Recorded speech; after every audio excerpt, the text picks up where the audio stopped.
تفہیم القرآن سید ابوالعلا مودودی سورہ القمر تمہید اعوذ باللہ من الشیطان الرجیم بسم اللہ الرحمن الرحیم۔ نام پہلے ہی آیت کے فقرے وانشق القمر سے ماخوذ ہے۔ مطلب یہ ہے کہ وہ صورت جس میں لفظ القمر آیا ہے۔ زمانہ نزول اس میں شق القمر کے واقعے کا ذکر آیا ہے جس سے اس کا زمانہ نزول متعین ہو جاتا ہے۔ محدثین و مفسرین کا اس پر اتفاق ہے کہ یہ واقعہ ہجرت سے تقریباً 5 سال پہلے مکہ معظمہ میں منا کے مقام پر پیش آیا۔ موضوع و مضمون اس میں کفار مکہ کو اس ہٹ دھرمی پر متنبع کیا گیا ہے جو انہوں نے رسول اللہ صلی اللہ علیہ وآلہ وسلم کی دعوت کے مقابلے میں اختیار کر رکھی تھی۔ شق قمر کا حیرت انگیز واقعہ اس بات کا صریح نشان تھا کہ وہ قیامت جس کے آنے کی خبر رسول اللہ صلی اللہ علیہ وآلہ وسلم دے رہے ہیں فی الواقع برپا ہو سکتی ہے اور اس کی آمد کا وقت قریب آ لگا ہے۔ چاند جیسا عظیم الشان قرہ ان کی آنکھوں کے سامنے پھٹا تھا۔ اس کے دونوں ٹکڑے الگ ہو کر ایک دوسرے سے اتنی دور چلے گئے تھے کہ دیکھنے والوں کو ایک ٹکڑا پہاڑ کے ایک طرف اور دوسرا ٹکڑا دوسری طرف نظر آیا تھا۔ پھر آن کی آن میں وہ دونوں پھر مل گئے۔ یہ اس بات کا کھلا ثبوت تھا کہ نظام عالم ازلی و ابدی اور غیر فانی نہیں ہے۔ وہ درہم برہم ہو سکتا ہے۔ بڑے بڑے ستارے اور سیارے پھٹ سکتے ہیں، بکھر سکتے ہیں، ایک دوسرے سے ٹکرا سکتے ہیں، اور وہ سب کچھ ہو سکتا ہے جس کا نقشہ قیامت کی تفصیلات بیان کرتے ہوئے قرآن میں کھینچا گیا ہے۔ یہی نہیں بلکہ یہ اس امر کا بھی پتہ دے رہا تھا کہ نظام عالم کے درہم برہم ہونے کا آغاز ہو گیا ہے اور وہ وقت قریب ہے جب قیامت برپا ہوگی۔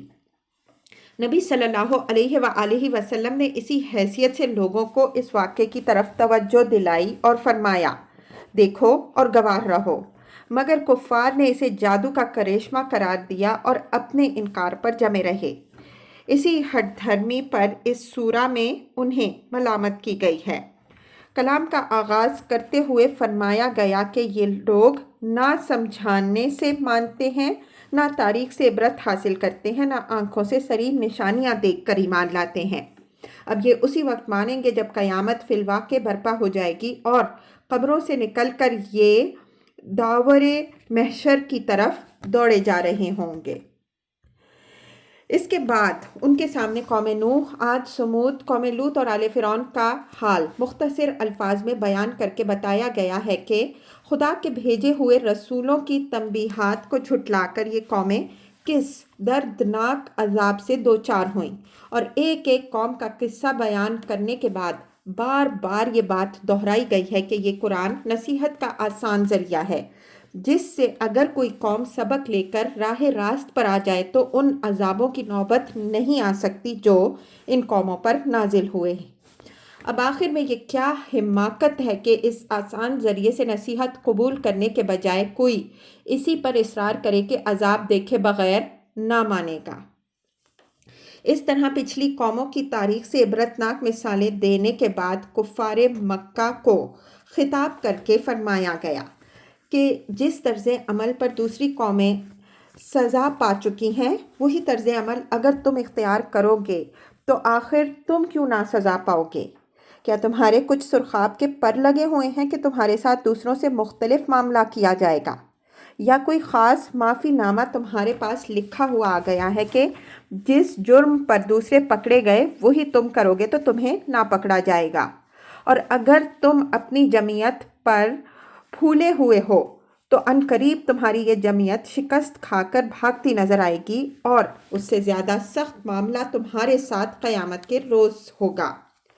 آخر میں کفار کو بتایا گیا ہے کہ اللہ تعالیٰ کو قیامت لانے کے لیے کسی بڑی تیاری کی حاجت نہیں ہے۔ اس کا بس ایک حکم ہوتے ہی پلک جھپکاتے وہ برپا ہو جائے گی، مگر ہر چیز کی طرح نظام عالم اور نوع انسانی کی بھی ایک تقدیر ہے۔ اس تقدیر کے لحاظ سے جو وقت اس کام کے لیے مقرر ہے اسی وقت پر وہ ہوگا۔ یہ نہیں ہو سکتا کہ جب کوئی چیلنج کرے اس کو قائل کرنے کے لیے قیامت لا کھڑی کی جائے۔